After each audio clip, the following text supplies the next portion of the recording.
Dans cette séquence, qui est une première partie, nous allons aborder les différentes formes d'écriture des fractions. Nous allons insérer des fractions simples, des fractions personnalisées et des fractions affichées avec différents modes. Eh bien, voyons tout ceci dans cette séquence.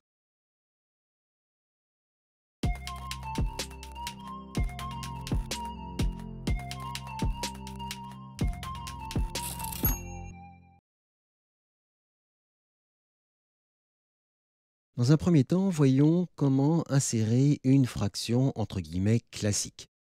Il faut utiliser la commande frac qui possède deux arguments. Le premier argument entre accolade est le numérateur et le deuxième argument, toujours entre accolade, est le dénominateur. Et nous avons bien le résultat attendu.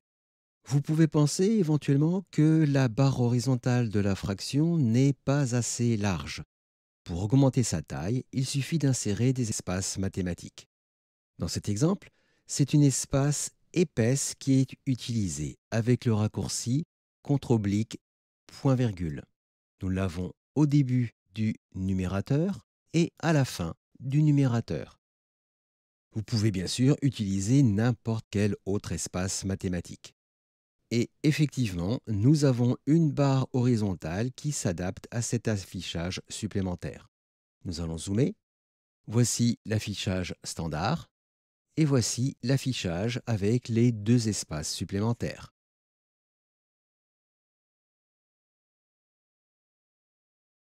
Lorsqu'une fraction simple doit être insérée dans le corps d'un texte, il peut être plus agréable d'utiliser une barre oblique.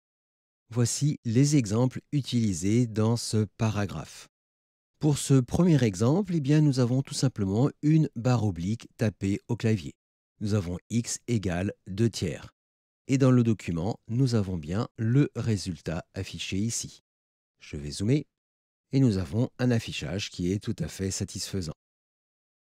Vous avez, si vous le souhaitez, la possibilité d'utiliser des barres obliques plus grandes avec les commandes big et big avec 2G. Voici le premier exemple où nous avons x égale 2 et la commande contre-oblique big B majuscule IG. Et ici, la barre oblique tiers. Et nous avons le résultat affiché ici. À nouveau, je vais zoomer et voyez que la barre oblique est plus grande.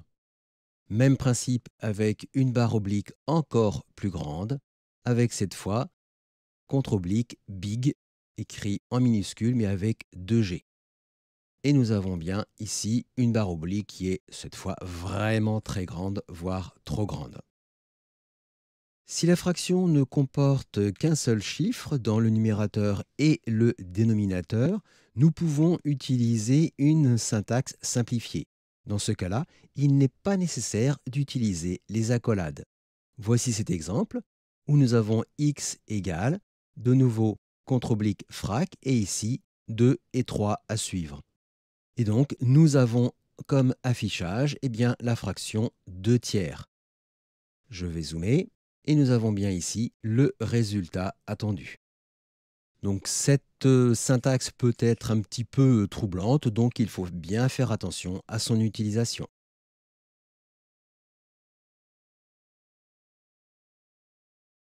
Par défaut, les affichages des fractions dans un paragraphe de texte et dans un bloc mathématique s'adaptent automatiquement. Nous avons la possibilité de modifier ces affichages grâce au package AMS Math qui est déclaré naturellement dans le préambule. Dans ce premier exemple, nous avons une fraction qui est dans un paragraphe. Et à ce moment-là, eh bien, la taille est adaptée à son affichage dans une seule ligne de texte. Et ici, la taille d'affichage est réduite. Nous avons l'affichage ici. Je vais zoomer et voilà cet affichage qui est parfaitement adapté. Si pour une raison X ou Y, vous ne souhaitez pas avoir cet affichage réduit, vous pouvez utiliser la commande dfrac. C'est ce que nous avons dans ce deuxième paragraphe. Nous avons notre équation ici et nous avons la commande dfrac. Et cela permet d'imposer un affichage en mode hors texte. Dfrac pour display fraction. Je vais zoomer et nous avons le résultat ici.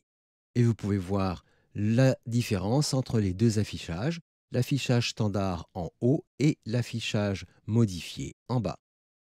Et nous avons donc bien une fraction qui est affichée avec la taille standard des expressions mathématiques hors texte, comme dans un bloc de maths. Sur le même principe, nous avons ici dans ce troisième exemple un affichage en mode hors texte classique. Et nous avons bien la commande frac. Et nous avons l'affichage de notre fraction ici. Si vous souhaitez avoir un affichage en taille réduite, comme pour l'affichage dans le mode texte, eh bien on va utiliser la commande tfrac que nous avons ici. Nous avons bien la commande tfrac et à ce moment-là, eh bien la taille de la fraction hors texte utilise une taille comme si elle était dans un texte. Je vais zoomer et nous avons les deux affichages ici. L'affichage du haut est l'affichage standard, l'affichage du bas, ici, et l'affichage en taille réduite, comme si c'était dans un mode texte. Donc voilà comment modifier les affichages par défaut.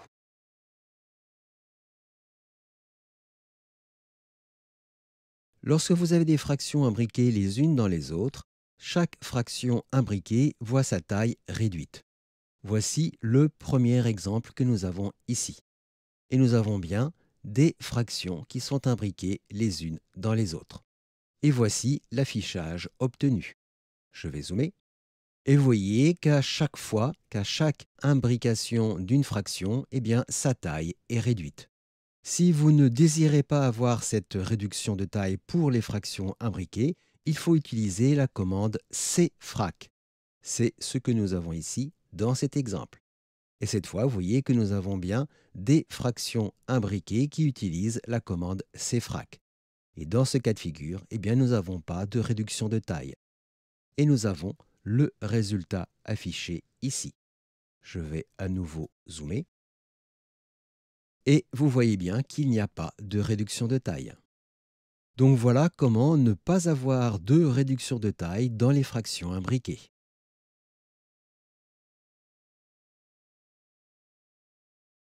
Lorsque vous affichez des fractions qui doivent comporter des parenthèses, il faut utiliser la bonne syntaxe afin que ces parenthèses soient bien adaptées.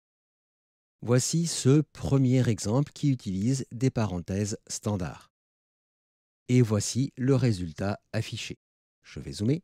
Vous voyez que les parenthèses ne sont pas du tout adaptées à la taille de cette fraction.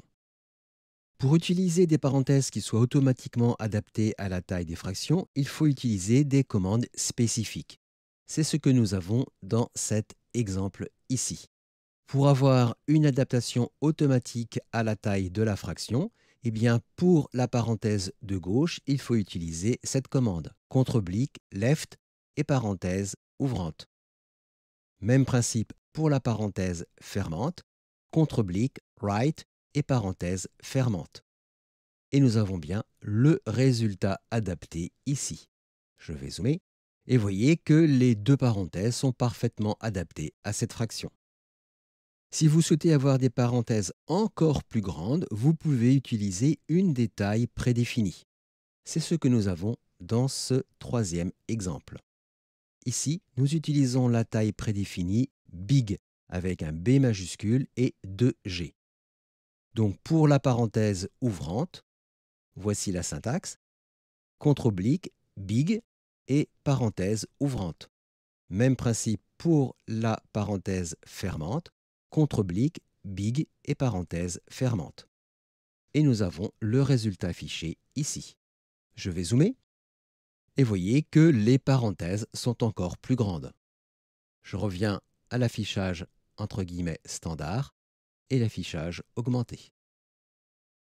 Donc voilà comment adapter les parenthèses à vos besoins. Donc voilà différentes commandes pour afficher des fractions. Nous avons vu des affichages standards et des affichages personnalisés avec notamment des fractions imbriquées. Et nous avons vu comment bien utiliser les parenthèses avec les fractions. Il ne vous reste plus qu'à appliquer ces techniques à vos propres besoins.